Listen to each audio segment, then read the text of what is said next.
muito bem-vindos a mais um programa Francamente pela Rádio Difusora 810 e também pelo portal jj.com.br. Taina Franco na área com vocês, sempre trazendo um papo importante, uma conversa muito interessante, e hoje a gente vai falar de mulheres na política, assunto mais do que necessário, trazer mulheres. A gente fala muito que as mulheres devem tomar os espaços, ocupar os espaços. Só que não basta só a mulher se preparar e querer, existe ainda um enfrentamento para fazer depois que acessa esse lugar da máquina pública, né? Esse lugar dentro da política, seja dentro de uma prefeitura ou dentro de uma Câmara Municipal. E essa vai ser a linha condutora da nossa conversa de hoje. Estou aqui com Cícera Zanata e Letícia Gomes. Bem-vinda, meninas, tudo bem? Muito obrigada pela recepção. Está bem feliz pelo convite. Vai ser muito bacana a gente poder, né, ter esse bate-papo aqui, contar um pouquinho de como é a nossa rotina lá em Itupeva, né? A Cícera é vereadora, eu trabalho como assessora dela, sou chefe de gabinete, e vai ser incrível a gente poder compartilhar um pouquinho do como é a nossa rotina lá como mulheres na política, né? Tragam os lenços. Por favor. Tudo bem, Cícera, obrigada, viu? Eu que agradeço imensamente, reitero aqui as palavras da Letícia, o espaço, né, a gente já chegou aqui e ficamos maravilhadas com o seu trabalho, com o todo. E, como eu falava, a questão do ponto de fala. Sim. Então, para a gente é muito importante ter espaços assim como o seu, que realmente nos acolhe, deixa com que nós venhamos a falar, expor um pouquinho. Eu acho extremamente interessante que as mulheres que queiram concorrer ou que estejam já no exercício do mandato, escutem que a gente também está ali na mesma trajetória que elas, de repente até na mesma trajetória um pouquinho apertada. E a gente está aqui, está todo mundo junto e vamos compartilhar. Primeiro eu quero saber um pouquinho da história de vocês, porque assim, não é num passe de mágica, quer dizer, às vezes acontece um passe de mágica, a pessoa acorda, tá na política, né, por algum motivo, porque os partidos têm as cotas, enfim, né? São várias questões que a gente vai conversar aqui ao longo da entrevista. Mas eu queria saber um pouquinho da trajetória de vocês, desse envolvimento de vocês, porque mulher já é um corpo político, querendo ou não, né? A gente já nasce lutando aí contra a maré, e eu queria saber um pouquinho dessa história aí de vocês antes da chegada na Câmara Municipal. Bom, eu vou falar um pouquinho, porque eu acabei arrastando a Letícia depois comigo, né? Aí ela tá comigo. A história dela tem a ver comigo. Já tentou sair, eu não, volto aqui. Então, nós duas somos formadas em Direito, né? Eu tenho a especialização em Penal e Processo Penal, tenho também o curso de especialização em Júri, tenho o curso de Mediação também, a gente faz outros aí pela vida, mas essas são as áreas e também as especializações de curto prazo em Direito de Família. Só uma pausa. Eu fiz Direito e meu sonho de princesa era ser delegada. Terminei a faculdade, fui trabalhar na rádio, acabou meu sonho de princesa, fiquei na rádio para sempre. Olha, eu acho que me apaixonei, mas eu fiz Direito também naquele ímpeto de achar que vai transformar a sociedade através do direito. Perfeito. Pois é, a gente entra na faculdade... Somos três, então. Exato, achando que a gente vai ser delegada, vai ser juíza, promotora, defensora. Não desistimos ainda, porque a gente tem essa expectativa em comum. Verdade. E sempre a gente acha que o direito ele é objeto de justiça. Uhum. E quando você conclui a faculdade, você entende que o direito não faz justiça. Sim. E aí nós temos um lema, inclusive, né, de filósofos e padrinhos do direito, que é: quando o direito não faz justiça, você abandona o direito, você persegue a justiça até você conseguir. Quando a gente falava do passe de mágica, das cotas que você mencionou, é semelhante a isso. Então, realmente, não tem o passe de mágica. É uma construção e a gente sabe que nem sempre aquilo que a gente almeja efetivamente traz para a gente uma justiça social, traz para a gente algo que seja concreto. A gente continua na batalha, a gente continua produzindo consciência. Então, venho do direito nessa carga que todas nós temos, realmente de querer fazer algo pela sociedade. Eu falo que alguns profissionais, saúde, direito, educação, a gente tem esse sonho e a expectativa, e a essência, inclusive, que é a que nos une aqui, você falando da sua história para mim, eu consigo ver isso, que é a de transformação social. Então, como advogada, lá na área criminal, lidando com família, defensoria pública, porque eu estagiei em PGE, estagiei na defensoria, na delegacia tributária, em escritório, e tudo isso são concursos que você presta para poder ser estagiário. E alguns princípios de defensoria é justamente você lutar por direitos e defesas sociais. Aí venho para o penal, né, me especializo nessa área, comecei a fazer os júris, especialmente na cidade de Itupeva. Na época a gente não tinha fórum, nós tínhamos um distrito. Você foi a primeira advogada a atuar em um júri na cidade, né, Cícera? Júri popular. Júri popular. Primeira. É pesadíssimo, né? Muito pesado. Popular, teve júris assim, de eu sair com a minha filha no supermercado e eu ter que levar minha filha por um lado e eu ir por outro, porque os familiares me cercavam ali, especialmente porque você vê uma mulher defendendo um homicida.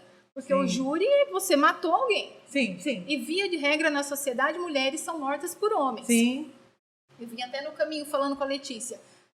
O condenado, ele tem direitos. Inclusive, para ele ser condenado e receber a palavra foi condenado, uma sentença que transitou em julgado, ele tem que ter uma defesa, senão não existe nem o processo.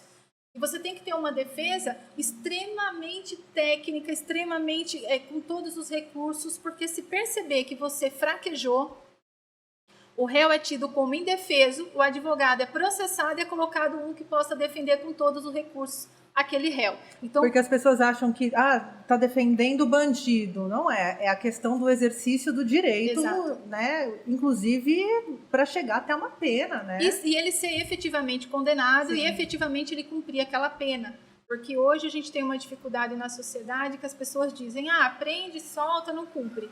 Se você prender, se uma prisão ela preencher todos os requisitos legais, não tem habeas corpus, não tem mandado de segurança, não tem peça jurídica nenhuma que solte. Como é que a gente solta? Porque houve uma falha no modo da prisão, houve uma falha em como foi executado ou emitido aquela certidão de prisão, houve uma falha no tempo para o julgamento, então tem um tempo que os direitos humanos e alguns pactos, como os pactos de São José da Costa Rica e outros dizem, eu vou aguardar a minha primeira audiência quanto tempo? Se eu ficar 1 ano, 2 anos, eu tenho que soltar, eu tenho que relaxar aquela prisão. Então, a gente só solta um réu quando houve falha no sistema.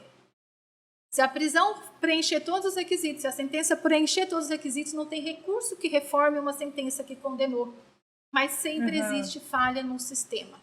E aí, uma falha não pode massacrar o direito de um. Existe uma frase em latim de Cícero de Roma, que eu sou apaixonada também. Cícero, né? Ele fala, a máxima injustiça de um pode ser o máximo direito de outro. Ou o máximo direito de um pode ser a máxima injustiça de outro, que é summa ius, summa iuria. Então, quando eu deixo o mínimo de um direito ser massacrado, e quando eu permito que alguém não cumpra a lei e a lei é para todos, eu estou massacrando o que vai reverberar numa sociedade por 10, 20, 30 anos, e hoje nós somos consequência de alguma coisa que lá atrás alguém não defendeu efetivamente. A educação, por exemplo, exato, uma criança, né, pode impactar no futuro investigado, no futuro... Então, a gente que é mais dessa área, a Letícia também acabou de passar na UAB, no penal, fazendo a especialização nela também no penal, estamos juntas, a gente defende essa questão da garantia não só para o condenado, mas é para uma sociedade que às vezes não entendeu ainda que a gente está defendendo um dispositivo legal que vai interferir na vida de todo mundo. E aí, muitas vezes, existem as prisões de inocentes. Mas se não fosse inocente, não seria preso. Tem. Nós temos um sistema carcerário bastante discutível no Brasil. Nossa justiça é majoritariamente punitiva, né? E a gente vê qualquer ida a uma penitenciária, você vê pessoas que já eram para estarem soltas, não há uma ressocialização, é um depósito de pessoas a serem punidas. E para a sociedade tá bom se você estiver nesse depósito. Sim. O que a gente não analisa e é o que me dá medo é que eu vou tirar uma pessoa que foi transformada dentro de um sistema que estava dentro de um potinho e perdeu as características, muitas vezes, de seres humanos e volta para a sociedade. E vai fazer coisa pior. E volta pior. E essas pessoas precisam ter acesso a políticas públicas, porque senão elas, né, como vão voltar a conviver na sociedade? Uma vez encarcerada, ela nunca mais tem uma vida incorporada na sociedade, por mais que é um caso de 1 milhão, né? E para mulheres ainda pior, né? Para mulheres, o cárcere ainda deixa uma marca muito forte, porque também ela não é reinserida na sociedade e volta, né, a ser vítima de violências, enfim. E aí acaba, né? Vira essa bola de neve. Então, a gente que tem como lutar por isso, para não permitir que esses detalhes façam a diferença. Sim. Eu costumo até falar que quando eu estou atendendo casais, ou uma mãe ou um pai, a gente está falando de pensão alimentícia, eu procuro lavrar um termo, quando eu estou na frente de alguém que está lavrando, um mediador, um conciliador, que ele se atente aos detalhes de uma vírgula. Porque se eu estiver digitando e eu tirar as vírgulas de que sobre o que incide o desconto, vai descontar sobre tudo. Então, as vírgulas fazem diferença. Os detalhes dos direitos na sociedade fazem diferença. Para a gente parece uma luta insana. Às vezes a gente fica levantando, ninguém é louco aqui.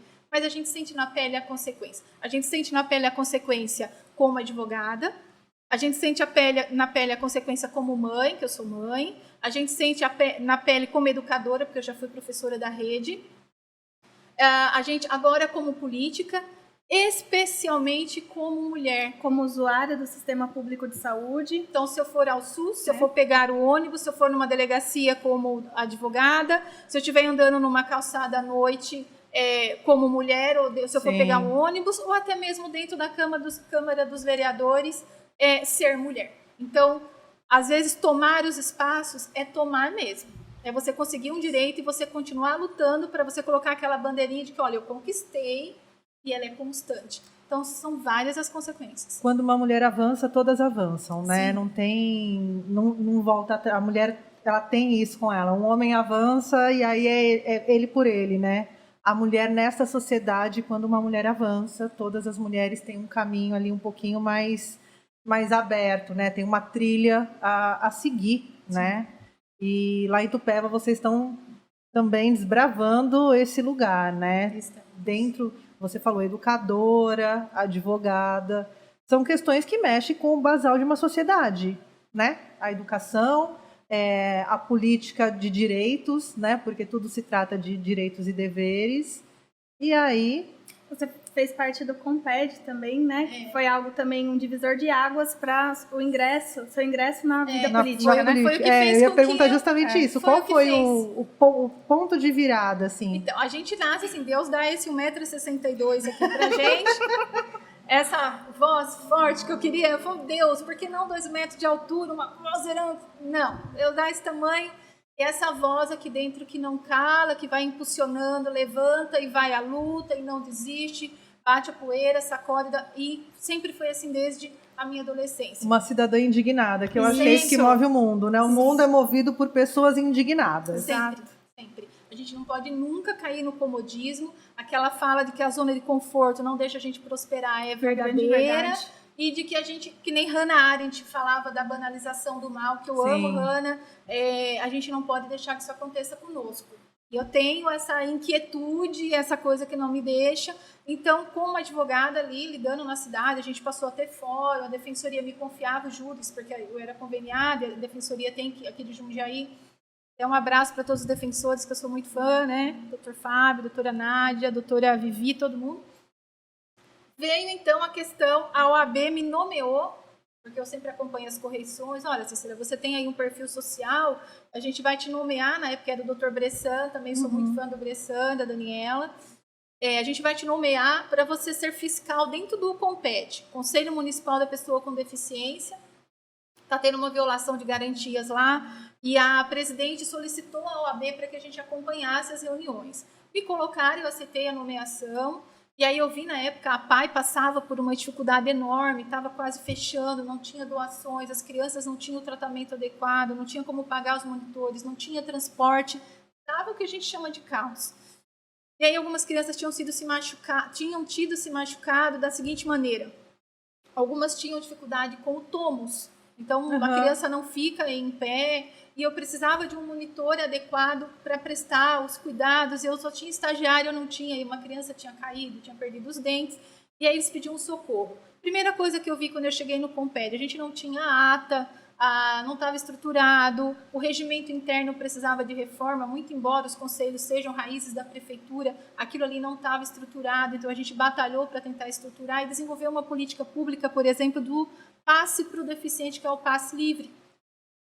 Eu e uma outra voluntária como advogadas fizemos, rascunhamos, entregamos para vereadores. E aí fomos conversar com o prefeito, todos os conselheiros, bonitinho se apresentar e ver o que ele podia fazer, porque o passe livre é uma isenção, tanto para a pessoa com deficiência quanto para o acompanhante.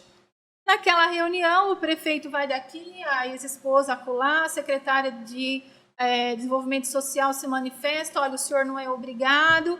E aí ele tinha uma reunião, se levantou e saiu, ele vai nos ouvir aqui, que ele está na atual gestão. Saiu e aí o presidente, os conselheiros, ficamos a ver navios.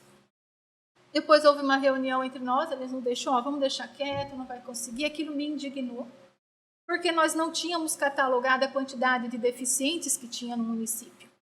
Como é que eu vou dar isenção? Vai sair, a gente não tem verba nos cofres para uma quantidade de pessoas que a gente nem sabe que existe. E você precisa ver no orçamento, precisa prever o orçamento, né? Ótimo, até aí eu entendo, né?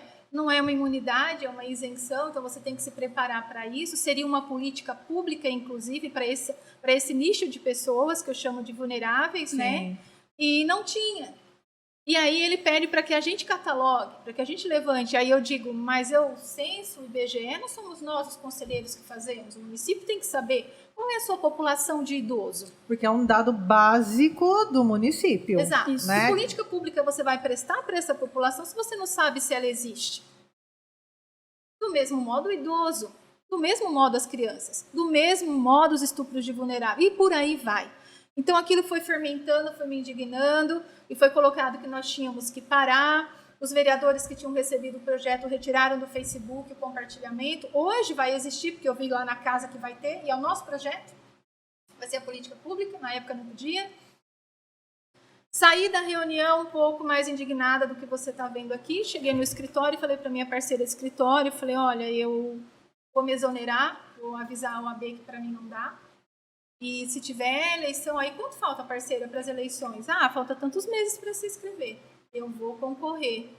E se eu entrar, eu vou ser uma pedra no sapato, porque eu vou brigar por direitos sociais, e aí eles vão ter que me responder de uma maneira mais digna do que me responderam agora. Sim. Eu lembro disso como se fosse hoje. Maria da Graça deu risada, falou, parceira, como é que você vai concorrer? Porque lá na cidade tem uns sobrenomes tradicionais. Sim. Falei, olha, Graça, eu vou tentar. A hora que souberem que eu vou tentar, eu vou tentar. Aí vieram os convites, né? Da atual gestão, de um, de outro. Eu vi um candidato lá da época que eu tinha um grupo de jovens e a gente apostou nele para vereador, que estava concorrendo com a atual gestão à prefeitura. Eu disse para minha colega, vou nesse aqui, vou pedir para entrar no grupo, porque eu conheço ele, se eu perder, vou perder do lado de alguém que eu conheço. 16 anos longe, não tinha mais contato, fui naquela sombra do que eu tinha mentalmente. E aí foi o partido que quase ganhou, uma diferença de 400, 500 votos. Pouquíssimo, né? Num pleito eleitoral é nada. E a legenda, ou o destino, ou Deus, ou sei lá o que aconteceu, fez com que esse partido tivesse 2 cadeiras. Não fomos extremamente votados, então o meu colega de partido ele teve 400 e poucos votos, eu tive 238. Fui dormir chorando porque o partido não tinha ganhado e eu queria trocar, porque, tem aqui as políticas públicas para a gente lutar, e eu falava. Eu nem imaginava que fosse dar tanto certo para mim, primeira vez, não tinha investimento na campanha, não tinha. Eu tinha força de vontade, muita fé, e enfim. E um lastro, um histórico teu de luta na cidade, pela cidade, né? Exato. E aí acordo, né, com as pessoas falando, você foi eleita. E eu, não, essa quantidade de votos. Bondito Peva. Você foi eleita. Acordei meu pai, minha mãe, minha filha, todo mundo chorando, todo mundo agradecendo a Deus. E eu sempre ponho meu joelho no chão, lá no canto do meu quarto, e eu falei, Senhor, qual é a missão agora? Vamos lá, vou precisar de ajuda. Porque não tem manual para você ser vereador. Não tem. Não tem cursinho, não tem treinamento, não tem nada. Eu sou da área do direito, mas a gente não sabe tudo. Vou ter apoio, não vou ter apoio. E aí é que começam as lutas e a gente se depara com a violência política de gênero, que é uma nova violência que eu não tinha experimentado. Eu já tinha experimentado outras, inclusive a doméstica, né, que eu defendia muito essa questão e era uma das bandeiras que eu entrei ferrenhamente defendendo dentro da Câmara, até esbarrar no que já tinha lá, e eu vi que ia ser uma resistência, e eu pensei, não, a população vai ter de qualquer modo, eu vou apoiar o que passar aqui, não vou montar isso aqui como um ringue, eu vou lutar por aqui, e surgiram as outras bandeiras também, não é que eu abri mão, não. Mas você, inclusive, já tinha ido até a Câmara Municipal, ela foi, para ofertar, né, gratuitamente, Sim. Palestrou lá sobre Palestrei 3 anos direitos lá. das mulheres, sobre políticas públicas para as mulheres, né, a convite de alguma... Das atuais, da atual vereadora. De algumas vereadoras. E é muito importante essa discussão de violência de gênero e né, nesse recorte da violência contra a mulher, é uma pauta constante aqui no programa, porque quando chega na violência física, é o que a gente consegue enxergar de violência. E são muitas as violências que a mulher sofre, né? Psicológica, patrimonial. E quanto mais informação a mulher tem, né, mais fácil dela identificar a violência que ela está sofrendo. Porque, querendo ou não, todas as mulheres vão sofrer uma violência ao longo da vida, né? E o que a gente consegue ajudar de imediato ou meter a colher é a violência física, mas ela não é só essa violência, né? Existem outras, e eu digo para você que na sociedade, entre aspas, na maioria das pessoas doente, eu diria que a psicológica, Sim. ela leva as pessoas ao suicídio, tanto que na violência doméstica, quando a vítima não consegue mais sair daquilo, ela só pode se matar. Então, ela tira a própria vida, porque ela não quer mais viver. Ela quer eliminar o sofrimento e ninguém pode ajudá-la, e ela não consegue sair dali. Então, na política de gênero, na violência política de gênero, nós temos, primordialmente, o minar o seu emocional. O que a gente tem na violência doméstica, que é minar a sua autoestima, até você perder a sua identidade, você Sim. querer se matar, e você entrar numa depressão profunda. Se você acreditar que não existe violência política de gênero, é o mesmo que você dizer que você não acredita que existe depressão. Ela existe, porque é o teu emocional. Sim. Então, eu vou minar o teu mandato, eu vou minar o exercício do teu direito, eu vou te isolar. Te falei, eu sou praticamente isolada lá na Câmara. Os seus projetos, o atendimento. Vou te colocar uma tarja. Vou te colocar uma tarja, você é oposição, você é a briguenta, ou então, olha, ela não é tão boazinha assim, ela não é tão correta assim. No ano passado, quando eu assumi, e é um choque, né? Porque a campanha, ela é desumana, você vai para a rua todos os dias, você, literalmente, seu tênis estoura, Sim. você não come, você não vê a família, você... É uma insanidade, você tem bairros que se você não tem ninguém para ir por você, você não consegue pagar, para você bater de porta em porta, e é no sol e tudo mais. E quando termina a campanha, você está tão Esgotada. acabado, mas tão acabado, que você não consegue nem comer de tanto cansaço. E tem uma questão dentro das campanhas também, que é uma prática comum dentro do que eu conheço, do que eu já vivi, que são os vereadores que pagam a camisa do time de futebol e pagam o churrasco, Me que faz pediram. isso e não sei o quê. Me pediram. E aí a campanha vira um projeto quase assistencialista de desembolso, E né? quando você não tem dinheiro para isso? Como é que chega então. a sua quantidade de votos se você não consegue? Porque me pediram as Mas camisas. como foi sua campanha? É importante você frisar também que como foi sua campanha, que não teve promessa, né? Eu não prometia. Não teve promessa, era... eu vou te entregar uma ponte, eu vou te entregar uma escola, eu vou te entregar uma quadra. Não, porque quando você fala do PPA, como você falou aqui pra mim, Poder Executivo. o PPA vem do Poder Executivo. O Poder Legislativo, ele não executa, ele não projeta nada. A gente fiscaliza. Importante. Vamos falar aqui, né, quem está ouvindo, o que faz um vereador. Porque a galera não sabe muito bem qual que é o papel. Porque o que eu vejo hoje é que a população entende que o vereador é um despachante. Estou com problema no meu IPTU aqui, estou com problema aqui. São sempre problemas que passam pelo... preciso de uma vaga para o meu filho na escola ali, né? Aproveitando sua fala, eu quero que você deixe bem claro o que muito faz. interessante isso que você está falando. E antes de entrar na política, eu também pensava exatamente igual a você, só que a gente muda um pouco a visão, que a gente começa a perceber que tem uma parcela da população que é extremamente carente. Então a pessoa vem, pelo amor de Deus, eu estou esperando uma vaga desse médico aqui há 3 anos e minha mãe vai morrer. Então, olha, pelo amor de Deus, meu filho, eu não quero cesta básica, eu não quero dinheiro, eu não quero uma vaga de emprego, eu preciso que o meu filho estude, que ele frequente a creche, que é um direito constitucional, né, das crianças, para mim ir trabalhar. Então, tem a questão que... Fazer a política pública funcionar. Isso, porque a população realmente precisa que ela funcione, e às vezes eles batem mesmo na porta do vereador, e hoje a gente também tem essa outra perspectiva. Eu acho legítimo do vereador Tá ali para fazer fiscalizando, acolhendo, tá? né? Por que o hospital aqui não consegue atender? Por que a creche não tem vaga? Isso passa por um atendimento emergencial, que é a mãe que vai morrer, mas também passa por uma coisa que você olha quando você está dentro do gabinete, então, olha que é o só, todo. A gente tem na cidade hoje problemas da água, problemas do meio ambiente, problemas da educação, problemas seríssimos de saúde, né? E aí, quando eu digo para você que a gente não executa, que a gente não faz projeto, tem gente que marca lá no Facebook e fala: por que o vereador não coloca os médicos no postinho tal? Porque o vereador não contrata, é o prefeito que contrata. Sim. Olha, a gente está precisando de mais uma creche aqui em tal lugar. O vereador não faz. Ai, como eu queria. Se tivesse na minha competência. O vereador, ele não faz o projeto para ter uma creche aqui nesse local e desenvolve a questão da verba para ser direcionada e vamos, quantidade de população, vamos calcular qual é a necessidade e o local que mais precisa.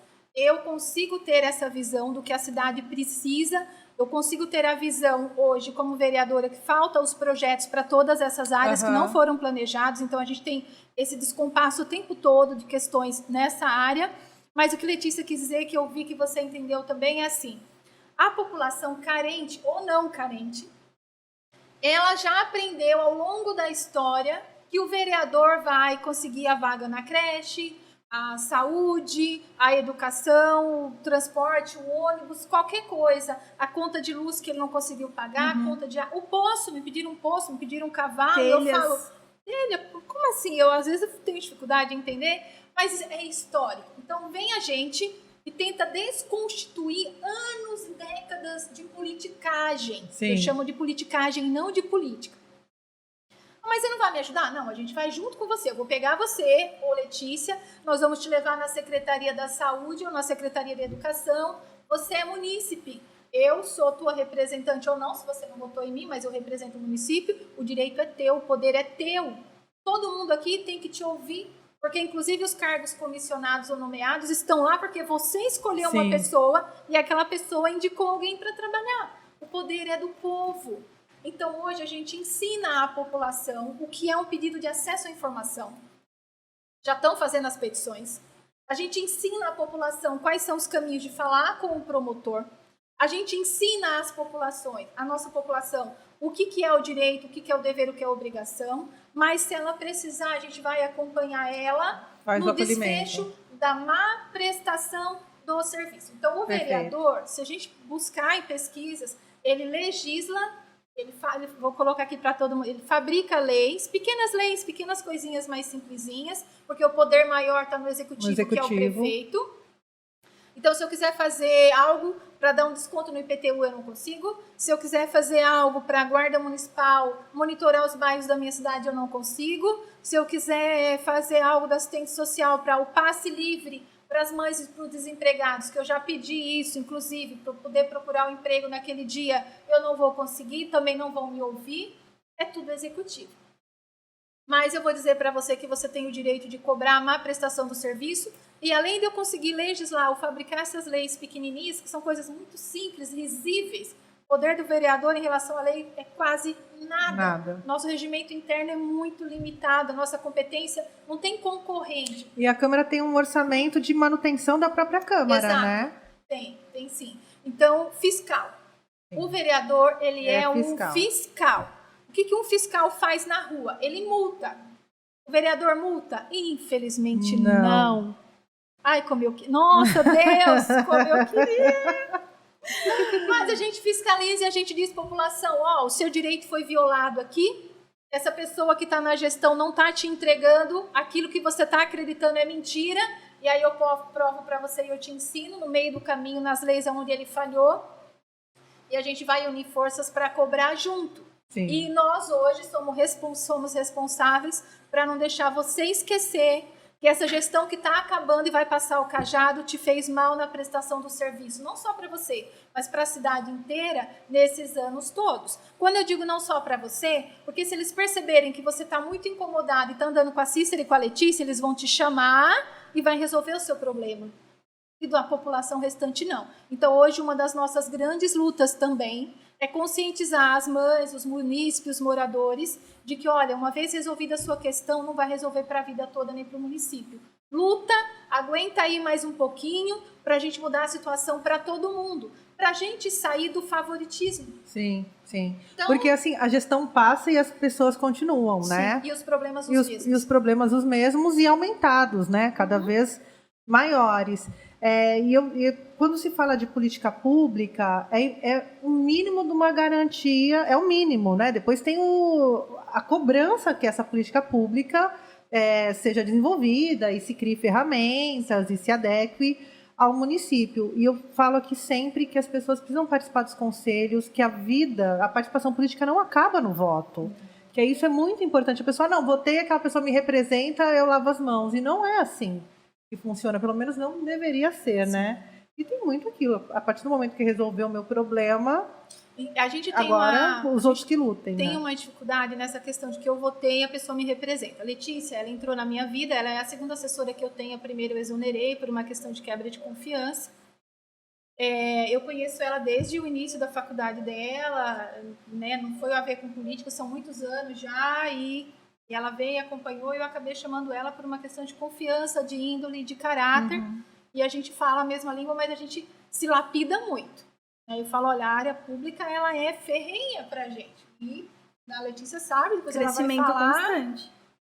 E a gente fala da questão assim, votei e representei, somos amigas. Supostamente ela votou em mim. Supostamente. O voto é secreto. Isso daí é o direito que faz com as pessoas, explico, né? O voto é secreto. O voto é secreto, gente. Olha. Então, assim, mesmo que sejamos amigas, nós somos maduras o suficientes e nós defendemos direito, e nós temos o conhecimento para chegar uma para outra e falar, olha, você não está me entregando o trabalho que você ia entregar. Lá no gabinete é assim, as nossas conversas são nesse nível. Não é, Letícia? Sim, a gente tem que ajustar isso aqui. Tem que arrumar amizade, Trabalho, então, trabalho. se eu tenho um vereador que pagou as minhas contas, que está comigo na minha vida há anos, que toma café comigo, que vai na minha casa, ele é muito meu amigo, poxa, mas se você é muito meu amigo, o que você está fazendo para a cidade inteira? Porque somos muito amigas, mas você tem que me cobrar a função que eu estou exercendo. Se você acompanhar todos os vereadores, né, você tem condições de fazer uma análise do que a gente está entregando para a população ou não.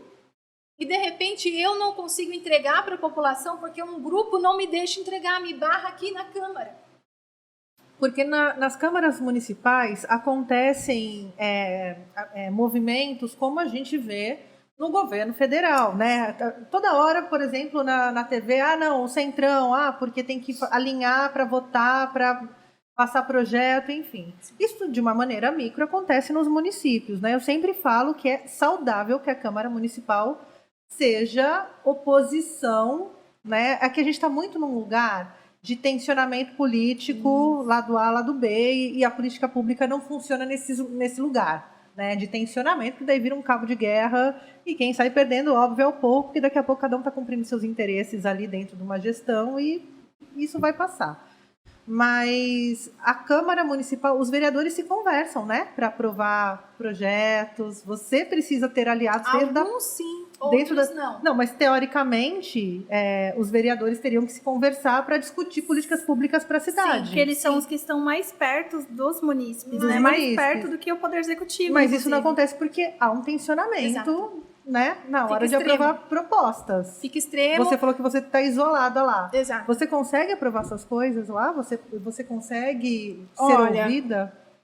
A gente tem um presidente atual na casa que ele consegue um diálogo conosco, né? Mas quando a gente fala aprovação, exemplo, nós tivemos uma CEI reprovada na Câmara, que é a Comissão Especial de Inquérito de Investigação em relação às questões da saúde.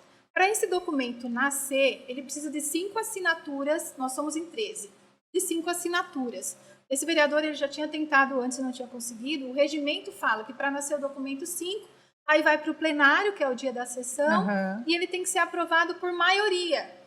Então, nasceu o documento, vibramos, vamos conseguir uma investigação, os vereadores se uniram, mas aí eles reprovaram. E a gente não entendeu. Então, como assim? Você assinou e você reprovou. Então, tem o diálogo? Muito pouco, com raras pessoas. Se vocês acompanharem as sessões da Câmara de Itupeva, vocês vão entender o que eu estou querendo falar. Não tem essa construção. Quando tem a tarja de oposição, eu falo tarja, fica muito fácil, né? Qualquer gestão, não vou nem falar só da minha cidade, colocar oposição, porque aí você descaracteriza aquela pessoa na sociedade e fala, ela está batendo só porque tem que dizer não para tudo. Não, eu aprovo vários projetos do prefeito na cidade, nunca reprovei nenhum requerimento de vereador na Câmara, nunca. Pode ser que chegue o dia, mesmo eles reprovando o meu. Uhum. Porque eu não sou uma oposição burra. Aí pinta você como contra o crescimento da população. Porque é isso que as pessoas entendem hoje, que você ter a oposição é alguém que vai empacar uma gestão que foi eleita, que foi eu sou oposição, maioria, né? Tem que ter um planejamento. Eu sou oposição à falta de políticas públicas efetivas. Eu sou oposição à falta de diálogo e escuta a todos os vereadores, porque tem uma quantidade que é ouvida e uma minoria que jamais é recebida. Tá? Não estou jogando, não é recebida. E é de então, não se ter bom dia de uma secretária ou outra, né? E se aqueles vereadores não são recebidos, aquela parcela da população não é atendida. Não é então você já trava quem que é oposição a quem, na verdade. Quem que está contra quem? Quem que está contra a população? Começa por aí. Então, não somos ouvidos, não tenho diálogo, eu nunca reprovei nada de ninguém. Se o projeto do executivo é bom ou da secretaria, de quem quer que seja, eu vou dar uma analisada, vou dar uma criticada, vou dar uma emendada, que o vereador pode emendar, pode remendar a lei. Às vezes passa a minha emenda, às vezes eles reprovam também, mas dentro da minha competência eu faço. Eu não estou ali para derrubar ninguém, eu estou ali para defender direitos. Então, se tiver algo bom para a cidade, a gente não tem hoje na saúde. Então, eu sou contra a falta de projetos para a saúde, eu sou contra a falta de projetos para o meio ambiente, eu sou contra a falta de projetos e políticas públicas para mulheres, idosos, crianças e adolescentes. Não é só uma construção, é uma política pública eficaz. Sim. Se eu não ouço a população, se eu não estou na rua, se eu não presto ouvidos para o que eles estão falando, eu não estou gerindo para a população, eu estou gerindo para as paredes e para o meu castelo. Eu tenho que ouvir as pessoas. Então, eu sou oposição a uma má gestão. Mas se tiver uma boa gestão, se tiver algo que alavanque a minha cidade, venha de onde vier, eu vou estar do lado, batendo palma, tirando foto, pagando o café da pessoa, se for o caso. Mas hoje isso não existe. Existe o básico do básico e a promessa de que vai ser entregue. Quando, na verdade, todos os dias a gente está ficando sem água, praticamente todos os dias sem atendimento médico em todas as UBSs, o hospital colapsando, o hospital processando a prefeitura processando o hospital. A educação mudou o sistema, eu tenho centenas de crianças que estão aí no meio termo, se é escola, se é jardim, não tem professor. Eu sou oposição? Eu não preciso ser oposição. O retrato da sociedade tupevense diz que existe uma má gestão de políticas públicas eficazes ou que elas não existem. E isso é o que machuca. Então, sim, eu vou estar apontando, eu vou estar cobrando, eu vou estar fiscalizando. Pena que eu não posso multar ninguém. Pena. Você falou de meio ambiente, a gente está passando por questões de meio ambiente no âmbito nacional também, né? Eu sempre falo que o município ele vai espelhando algumas coisas, se for de falta de água, de saúde também. Saúde tem sido uma pauta constante, já era antes da pandemia. Aí, né, estamos atravessando aí segundo, terceiro, eu nem sei quantos anos a gente está na pandemia já, que ainda a gente se sente mais seguro agora por conta da vacina, né, de tirar máscara, de ter os encontros presenciais. Eu fiquei 2 anos gravando online, agora que a gente retoma também, mas um pouco por conta dessa segurança da vacina, enfim. E alguns governos se aproveitaram também das formas de contratação para os hospitais, de não precisar de licitação, né? Como se isso jamais fosse cobrado depois. A gente viu o que aconteceu o colapso sanitário no Brasil durante a pandemia, quando a verba não chega onde tem que chegar, quando o dinheiro não chega na escola, quando o dinheiro não chega nas políticas públicas da saúde ou mesmo do meio ambiente, né? Quando uma mulher, eu acompanhei bastante tempo a Câmara Municipal aqui de Jundiaí, e eu lembro de quando tínhamos outras mulheres, essa gestão eu tenho acompanhado muito pouco, porque agora é remoto, enfim, não consigo acompanhar tanto, mas eu já fui bastante à Câmara, como a mulher era silenciada na sua fala. Estava conversando disso esses dias, e nós temos uma vereadora em Jundiaí que também, ainda que faça parte da base, ela também é calada. né? No seu caso, ainda um pouco pior, que você ganhou a tarja de oposição, mas o tempo todo as mulheres são caladas no seu lugar, no seu momento de fala, né? E muitas vezes é até difícil falar isso, dói, rasga a alma. Muitas vezes mulheres calam mulheres. Sim. É uma opressão muito ferrenha. Mulheres calando mulheres. Eu não tenho problema nenhum em relação, mas a perseguição de mulher para com mulher, ela supera a perseguição de um homem. E isso existe. Eu imagino que a Késia, não sei como é que ela está aqui em Jundiaí, a gente até conversou, fomos numa igreja que eu estava palestrando, acho que a Tuane estava junto também, e a gente viu, inclusive ela está com uma pessoa que era da defensoria, da época que eu trabalhei na defensoria, super competente, adoro a área, e a gente sabe as dificuldades que a gente passa com os homens, porque eles não vão olhar para a gente como eles olham um para o outro, não olha. E lá na Câmara, quando a gente tem um projeto para a área da mulher, mas de novo esse mimimi, né, então... Não é a mulher sempre é questionada, né? As decisões, as falas sim, dela.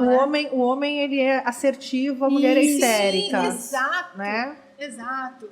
No ano passado, não que eu queira que as pessoas passem por isso, a gente tem muitos questionamentos que nós fazemos, acho que porque o nosso cérebro também não para e a gente tem essa, né, vontade de fazer a diferença. Então, quando eu falei para você do hospital, chegou para mim um mandado de segurança e para 2 outros vereadores e para os demais não, o que estava acontecendo, né? O hospital, a prefeitura intervindo dentro do hospital, o hospital dizendo que o ato era ilegal, eles mandam para que eu analise e coloque aquilo para a população de uma maneira que se entenda. No ano passado, nessa questão do calar, do silenciar, do boicote, e ele existe, e eu passei por um ataque, embora ele seja contínuo, numa menor potência, mas ele ainda existe.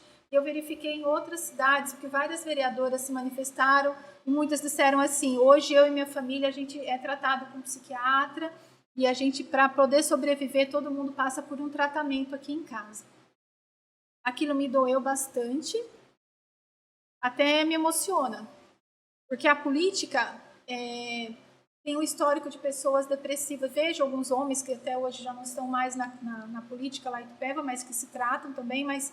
Para a mulher, a destruição é maior e a tua família inteira vai pagar por isso. Então, enquanto você vê aí, vem para a política, o lugar de mulher é onde a mulher quiser, para você sobreviver a um mandato, você vai ter que fazer terapia, você vai ter que procurar um psicólogo. Estou mentindo, Letícia? Não, é verdade. A sua família vai ser ameaçada, o seu celular vai ser hackeado, vai sair uma foto de que você abortou de um homem casado. Vão te imitar na tribuna, seus gestos. E não vai vir só de homens, vão dizer que você é frágil, que você é chorona, você se emocionar como você está se emocionando aqui na minha frente, numa tribuna não pode. Não é lugar para a gente se emocionar numa tribuna. Entendeu? E montaram os grupos de WhatsApp, dizendo que eu tinha burlado auxílios de pessoas idosas, meu pai recebeu, minha mãe recebeu, minha filha recebeu. Ligaram para minha filha falando que eu tinha vídeos pornôs com o prefeito, com não sei quem, que não sei o que lá. Fizeram montagens. Fizeram montagem, distribuíram. Ligavam para mim constantemente exigindo que eu renunciasse até as 18h30 de um sábado, porque senão os vídeos iam ser soltos. A roupa, porque eu sou a Barbie, porque eu sou a Patricinha. Fizeram a montagem da Barbie com quem? Em posições sexuais era eu. Então, assim, uma cidade pequena. Eu sou de pessoa... Minha família é simples. Eu nunca tinha passado por isso. Sempre fui respeitada na escola, na faculdade, Anchieta, por todos os meus professores, por defensores, mas por eu estar na tribuna, por eu estar tentando exercer o meu mandato, eu não fiz, eu não aceitei nada do que foi me colocado, porque para mim, eu vou falar um linguajar chulo aqui, tem coisas que para mim são prostituições políticas e eu não estou disposta a fazer e eu não vou fazer. Eu não sei se eu vou ser reeleita ou não, mas eu vou até o final, ou até o dia que me permitirem que eu fique lá, que eu fique, ou não sei, né, as armações que vêm, porque assim, na política para uma mulher também, eles vão atrás da tua vida, com quem você se relacionou. Um ex meu hoje faz parte de um grupo lá, e você vê todo mundo almoçando, os suplentes da vida aí, não, vamos matar, porque se ela cair a gente assume a cadeira. Eu não chegou pude a esse ponto de ameaça de morte? Chegou. Porque nós tivemos uma vereadora eleita assassinada no Rio de Janeiro e até hoje isso não foi resolvido.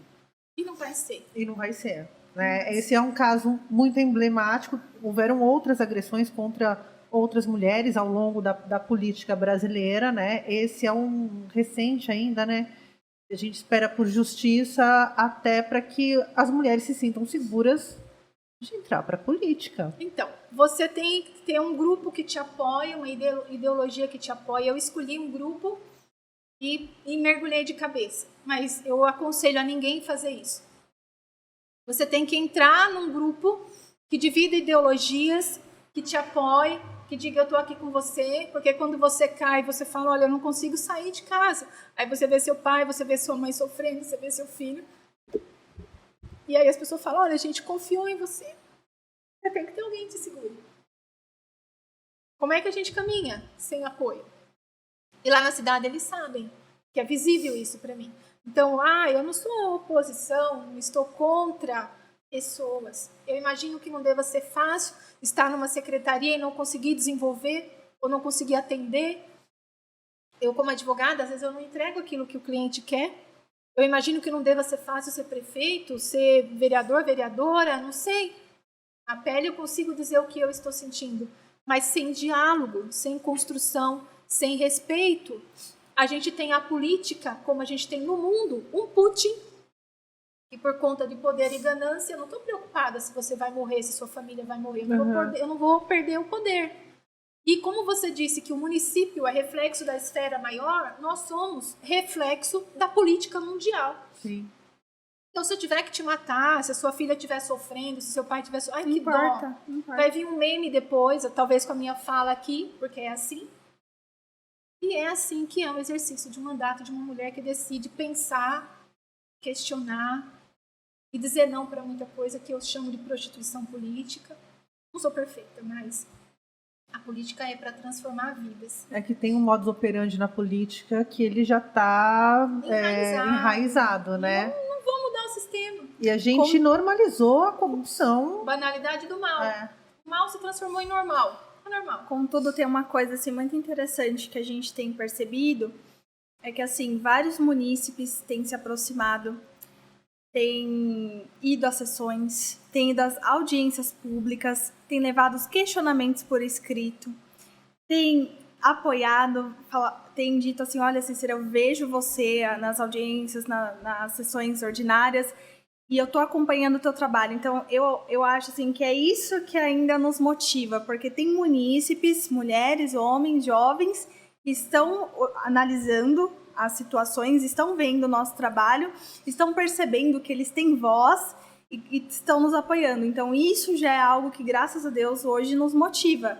Porque tirando isso, é bem desafiador. Então, a pessoa que entra na política, se eu fosse dar um conselho, a pessoa tem que ter um propósito. Porque se ela for entrar sem propósito, não é o local adequado.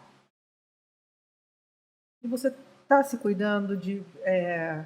Porque você precisa ter emocional para isso. Como levar... Tudo bem, eu sei que existe um propósito maior, que é o que te move, o que faz, né, com que vocês enfrentem tudo isso que está acontecendo, né, na tua vida. Mas tem uma hora também que não quero levantar, não vou. Tenho filho, tenho família.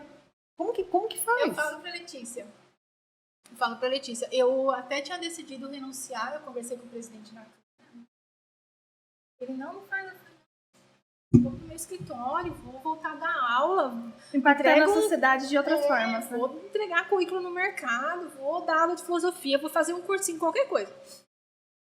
Mas aí quando eu vi a minha filha daquele jeito, e aí as crianças, assim, eu falo criança, mas meus filhos já são adultos, né? Eu tenho um filho que mora fora hoje, minha filha está para se mudar também. Faz medicina, ela está indo também para a faculdade. E aí eles falaram assim para mim, mãe, a gente sabe quem você é, a gente só se assustou porque a gente não sabia onde você estava, a gente não conseguia contato com você, porque eu entrei em pânico. No momento de eu subir na tribuna, que começaram as ligações, e os vídeos, e as coisas, foi ao mesmo tempo, foi muito orquestrado. Muito orquestrado. Eu nunca vi ninguém na cidade passar por isso. Nunca teve. E aí quando as crianças falaram assim, olha, e ligavam direto para minha filha, que ela não conseguia desligar o telefone. E eu vi minha filha não conseguia... Foram assediar seus filhos também, sua filha? Sim, meu pai, minha mãe. Foram. É muito baixo, né?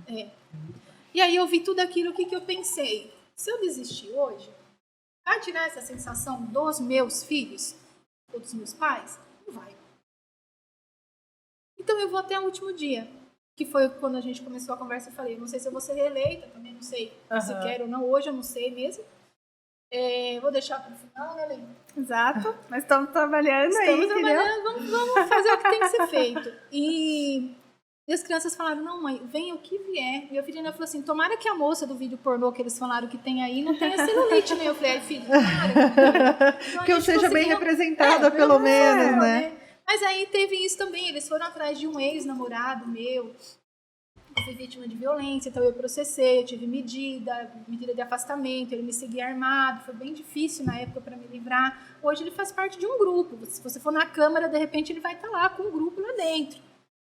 A minha ex-assessora, tá lá junto. abraçado por todo mundo, o apoiador de rua que vivia me ameaçando, que exigia, né, você tem que metade, inclusive o salário dela, ele queria que rachasse, que é a famosa rachadinha. Eu só não soquei ele no estacionamento porque eu não tinha. Hoje eu treino, eu me preparando para um embate, faço curso de tiro. E é verdade. Eu fui é importante. Fui pro curso, é fui pro treinamento. As sessões estão para ir à noite, então tem uns amigos que já estão se preparando para já me acompanhar nas saídas. E é essa uma vida para quem quer exercer um mandato. Uma mulher. Somos em 3. Você é a única mulher que sofre esse tipo de violência. Exato. Dentro e fora da Câmara. Então não é uma questão ideológica mais. Virou pessoal. Virou pessoal. E se você se cuida, eu falava com você em apartado que quando a gente usa Deus, né? Eu vejo lá o pessoal usando Deus. Deus não é um papagaio que você põe no ombro e fala, nossa, tá comigo, vai matar meus inimigos. Está escrito que... É que virou capital político hoje em dia, né? E está escrito na Bíblia que Deus ele é Deus dos bons e dos maus. Então, se Deus é bom dos maus, dos bons e dos maus, como é que eu vou... Então, não, eu peço muita força para ele.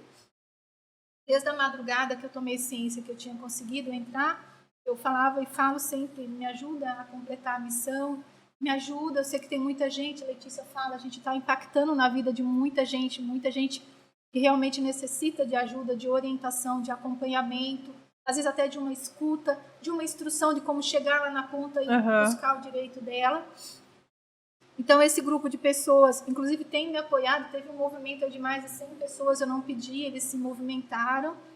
As pessoas aprendendo a fazer petição de acesso à informação, a gente ensinando também. E terapia, muita terapia. Importantíssimo, gente. Sim, por favor. Olha, se metade da Câmara fizesse terapia, sua vida já estava bem adiantada, Senhor. né? E se tivesse umas pitadinhas de umas consultas no psiquiatra, seria sensacional. Hoje a gente está numa sociedade que quem é bom é quem faz terapia, né? Essa é a bolsa que deveria ter no poder público. Devia. Bolsa terno, não importa, tem que ser bolsa terapia. Bolsa terapia e com umas pitadinhas de suporte de psiquiatra. A gente está falando dessa sua caminhada dentro da Câmara, essas dificuldades que você enfrenta sendo uma mulher na atuação política, né? Vamos falar dos seus projetos também? Pelo que você está lutando, né? Falar para a população. A gente não está aqui no papel de fazer campanha política, nem é isso, está eleita, enfim. Mas eu acho super importante, a gente tem nosso papel de cobrar, né? Atuação política. E também de ouvir, né? O que te leva ainda? Quais são os projetos que você está tocando? Onde a população pode te apoiar nisso também? De te conhecer, de te ouvir, enfim. Essa é a parte mais, assim, a cereja do bolo, a parte mais delicada, né? Eu aprendi durante a campanha. Você não pode dizer que o vereador não tem projeto. Quando, na verdade, realmente o vereador não pode dizer que tem projeto, porque o projeto é do executivo. Mas, dentro da nossa limitação de leis, quando eu cheguei na Câmara, no dia 11 de janeiro de 2020, foi quando eu consegui entrar no gabinete. Porque você ficou proibida. Eu ficava lá fora. Eu fiz uma pesquisa no Legislativo da Câmara para ver o que tinha de projetos para mulheres. Tinha lá o projeto Guardiã Maria da Penha arquivado em 2019, inclusive uma vereadora que está atuante agora. Tinha uma outra que não se reelegeu.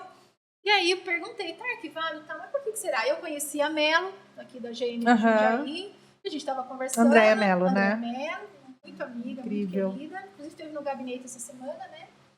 E aí ela falou, Cícera, eu falei, Melo, tá arquivado, vamos tocar, vamos. O que eu fiz? Estava ali no começo do mandato, fui direto no vice-prefeito, ele me recebeu. E o que você acha da Patrulha Guardiã Maria da Penha? As questões que a guarda, ela acompanha a vítima da violência doméstica quando ela tem a medida protetiva deferida. Então, eu fiz uma alteração no projeto para que fosse acompanhado pela guarda aquela vítima que a medida fosse indeferida também. Porque, às vezes, você tem lá o BO, o inquérito, o processo de violência, mas o juiz ou o promotor entende que, como não teve sangue, você não foi lesionado, é só psicológico ou material, a sua violência, não vou te dar a medida protetiva.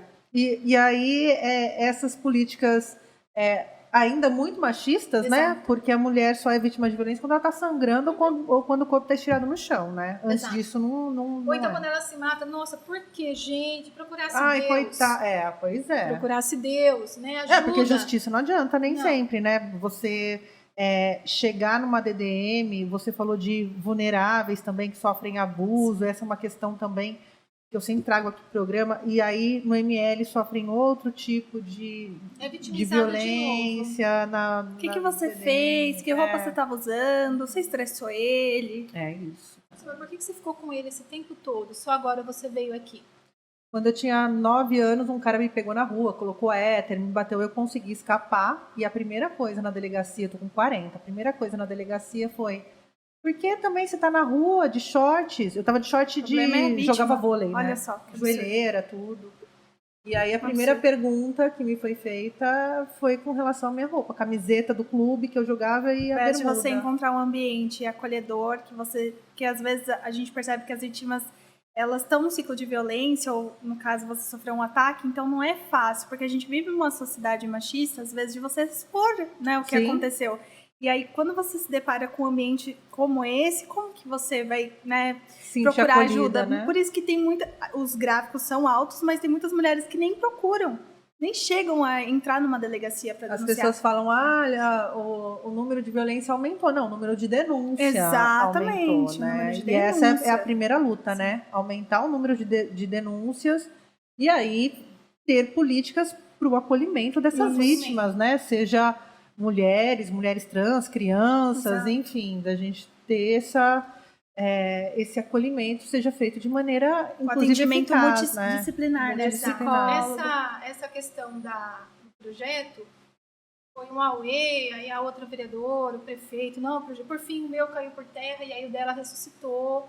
E acho que tá funcionando, a gente não sabe ainda, e tomara que tenha no município, porque eu sou da seguinte concepção: vindo de A, B ou C, se a cidade tiver, tá ótimo. Tá ótimo. E por que eu escolhi o MDB? Né? Todo mundo escolhe um partido. Até agora a gente nem falou de partido, né? Eu até nem falo muito, porque assim, que grupo você tem? Onde você tá? Você pode estar hoje, não tá no... É ideologia e apoio. Não, e mesmo porque também os partidos, em época de eleição, fazem alianças inusitadas, Exato. né? No meio da divisão política que a gente teve no Brasil, que a gente tem, né?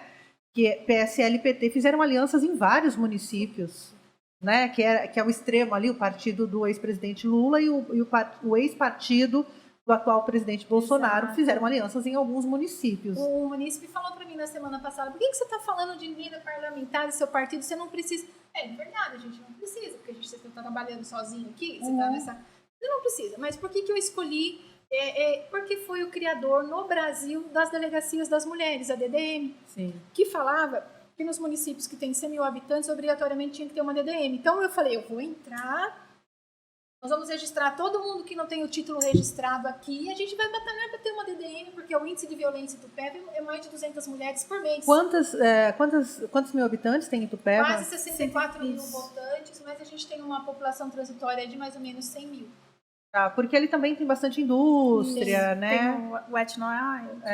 Mas assim, não tem todo mundo registrado na cidade, a gente tem vários títulos que não estão ali também, então é uma cifra que daria para ser maior, e aí a população perdeu a vontade de votar, perdeu a credulidade na política. Porque Itupeva também teve vários problemas de cassação, de prefeito. O atual prefeito está desde com liminar. Recentemente a liminar caiu acho que dia 14 de 8 de fevereiro, e voltou para o processo, então tá bem difícil. Mas está na cadeira, está exercendo, está sobrevivendo. Né? Então tem essas questões. E aí nem foi adiante o projeto Guardiã, porque estava com a outra, ficou com a outra vereadora, tudo bem. E aí tem o NAM, vai ter o núcleo também. O que a gente fez? Bom, então vamos desenvolver um projeto aqui para que trate o agressor. Para que encaminhe esse agressor para um tratamento psiquiátrico, porque muitos tem o machismo, tem a sociopatia e tem psicopatia.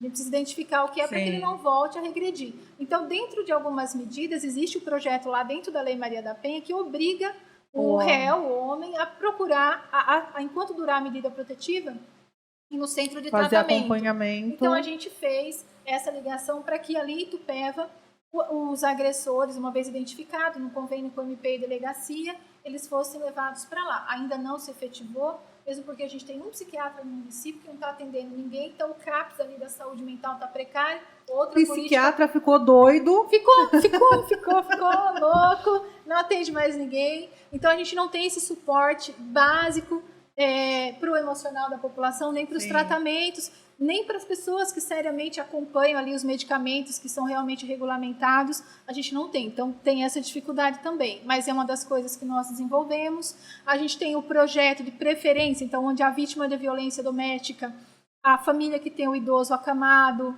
a família que tem o deficiente, tem a preferência de vaga na creche, porque geralmente são as mulheres que cuidam dos idosos. Sim. Porque a mulher ainda carrega isso de ser a cuidadora, né? A única cuidadora da família, seja para o idoso, seja para a criança. Ou né? também em casos que a mulher precisa mudar de endereço o quanto antes e que o agressor não tem acesso, ela precisa que o filho tenha uma vaga, para ela conseguir trabalhar. Entendeu? Então, é um projeto que nós temos que acopla essas 4 situações. Nossa, ainda não foi para votação, mas está na casa, está no legislativo, tramitando. Vou lá com cartaz no dia, você me avisa. Nossa, vou colocar. E a gente teve aí um projetinho que saiu, um projeto que está nas nossas forças, não tem recurso financeiro de lugar nenhum, é nossa força, nosso conhecimento, que é a Semana Fênix. E que é a Semana Fênix? Virou lei já, agora em março, a gente tem uma semana, o delegado até se propôs a acompanhar a gente. Nós temos os grupos de voluntárias, de advogadas, psicólogos, terapeutas. Entrar nas empresas ou palestrar na Câmara ou os sites da Câmara, a Prefeitura, todos os órgãos públicos, noticiar o que ela tem disponibilizado para a mulher no município, quais são os sistemas, como ela procurar, palestrar a respeito do que é crime, do que não é crime, do que é violência, o que é violência política de gênero, então faz parte desse projeto de lei, a gente vai poder falar também. E aí nós enviamos convites para as empresas para que elas acordem para essa situação e acordem no sentido de acordar e também de despertar, né, que é o despertar, o projeto Fênix, e elas façam ali a que a gente chama de empresa cidadã. Então, eu tenho uma mulher que precisa trabalhar, é vítima, muitas vezes ela depende economicamente, não sai daquele lar, e as palestras nessas empresas, e a gente se propôs a dar, os convites foram enviados, algumas aceitaram, então nós vamos palestrar ali no momento da semana CIPAT deles, ou 5, 15 minutos, falando um pouquinho de guarda, de violência doméstica, de partilha, do que é direito, do que não é direito, e como fazer essa ponte e dar ajuda que as políticas podem dar. Que as mulheres sofrem, né, nos ambiente de trabalho. A gente tem uma empresa lá, não vou falar o nome, mas trabalha só mulher, e o assédio no trabalho, que é o que a gente chama de sextorção. Então, olha, você quer cargo? Daí, aquela passada de mão, aquela chegada mais próxima, ou eu não vou te dar hora extra, ou então eu vou te dar, mas se você sair comigo, ou jantar comigo, ou almoçar comigo, ou aceitar o meu presente. Então, o nosso intuito nessa semana, daqui enquanto durar o mandato, ou por todo sempre, porque é uma lei que vai ficar permanente no município, é entrar nas empresas, seja empresa, comércio, e usar o espaço da Câmara também, para palestrar, alertar, conscientizar e tentar abrir portas. Então, é uma semente que depende das nossas forças.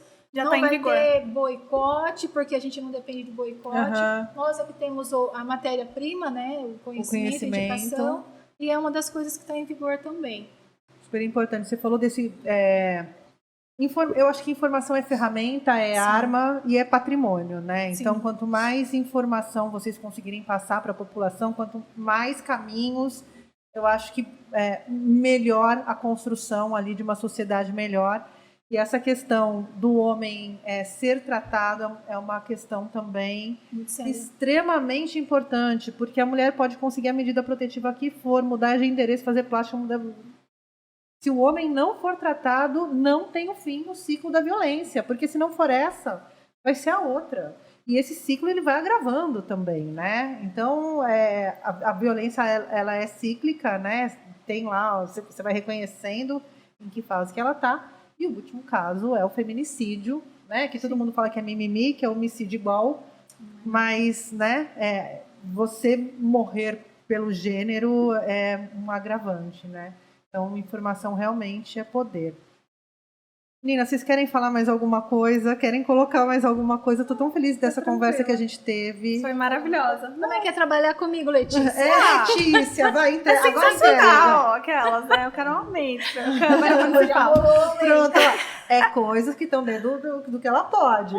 Me conta, Letícia, como que é? É muito inspirador, porque eu percebo, assim, que ela já tinha uma carreira consolidada na cidade, ela é advogada há quase 12 anos, quase 10 anos, aí tem a defensoria.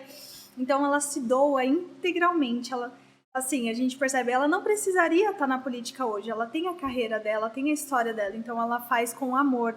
Ela realmente se doa 100%. Então, o meu trabalho é assessorar ela, mas também vira e mexe eu lembro. Aí, você é incrível, você tem que confiar que você está fazendo o melhor, porque ela se cobra bastante, sabe? Eu também me cobro bastante.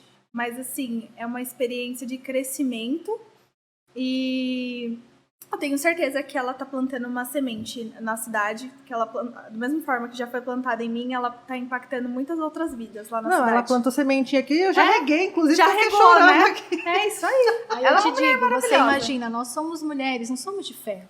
Sim. E aí, a gente tá aqui sendo extremamente humana. Sim. E nós não usamos roupas diferentes do que nós somos. Estamos desnudadas. Aí você vai para uma tribuna e você escuta falar que na política não é lugar de mulher que mulher que chora é fraca, é sensívelzinha. Como é que você se sente? Você lá sentada e você ouvindo isso. Mas é isso, né? Fazer perder, se descaracterizar, perder a sua humanidade. Porque a partir do momento que você perde sua humanidade, você perde toda a sua força e quem você é, e aí o propósito vai embora. E aí tanto faz você ocupar aquele lugar, tanto faz você estar ali pelo povo.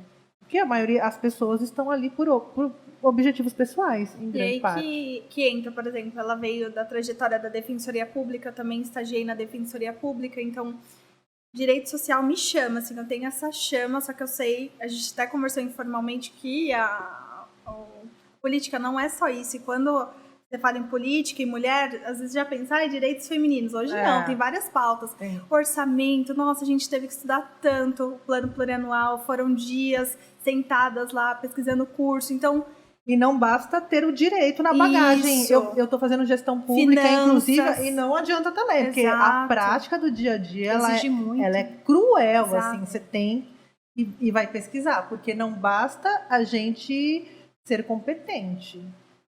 Né? Porque mulher tem que provar ainda a questão da competência. E aí a gente, né? eu até conversava com ela sobre isso hoje, a gente não fica tentando compensar alguma coisa. Como assim compensar alguma coisa? A gente não fica assim, eu vou, né, vou te dar isso aqui para provar que eu sou uma boa vereadora. Não, a gente atua realmente.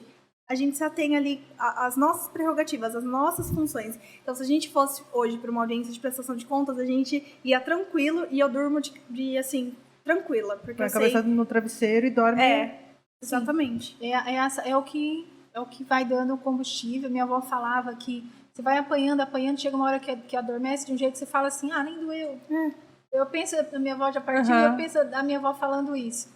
E só para encerrar, porque eu falo muito, eu digo que na política a gente não pode desistir, mas que as mulheres que estejam nos ouvindo ou que se um dia precisarem, né, de ajuda, de um abraço, de um apoio, de qualquer coisa, a gente fala que a gente está aqui para as que vierem, para as que estão, para as que vierem, para não desistirem, mas faz toda uma diferença o ambiente que a política de ódio deixe de existir, porque eu vivencio hoje lá a política de ódio, ela existe para te derrubar. O inimigo, né, do meu inimigo se transforma em meu amigo, então funciona assim também. Escolham grupos, eu não vou nem falar partido, né, porque escolham grupos que vão te apoiar, para que vão te acolher em todas as porradas, porque quando você tem um lugar para te segurar as costas faz toda a diferença. Sim. E não, dói até falar isso, mas não desistir. Porque se o silêncio dos bons ecoar, né? Os gritos ali dos maus vencem. E a aí. gente está aqui para chorar, ou para cansar, ou para desistir, ou para incomodar, mas saber que não tem só mal. Existe a semente do bem também. Não que nós sejamos perfeitas, não estou assumindo, também não quero ser Mulher Maravilha, que nem o pessoal, não é nada disso. Nada mais, nada menos. Aquilo que tem que ser. Mas é desromantizar essa questão de lugar de mulher é onde ela quiser, porque é difícil estar nos lugares.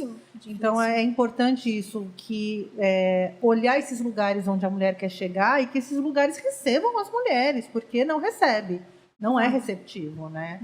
Espero que assim essa seja a primeira de muitas conversas nossas. Tem aqui um espaço de acolhimento. Adorei realmente te conhecer, de verdade, vocês duas, inclusive, como uma conversa super inspiradora para a gente que está também trabalhando, né, com política. A mulher faz política no dia a dia, mas quando a gente está dentro de uma gestão, né, é importante ter outras mulheres, independentemente de partido, mas mulheres com propósito, sabe? Mulheres com proposta e que estão na luta. Com certeza a tua luta ajuda a minha luta, né? E a sua luta ajuda a minha luta também. Então, para mim foi muito importante ter vocês aqui. Espero que inspirem outras mulheres também a não desistir, por mais difícil que seja. Sim.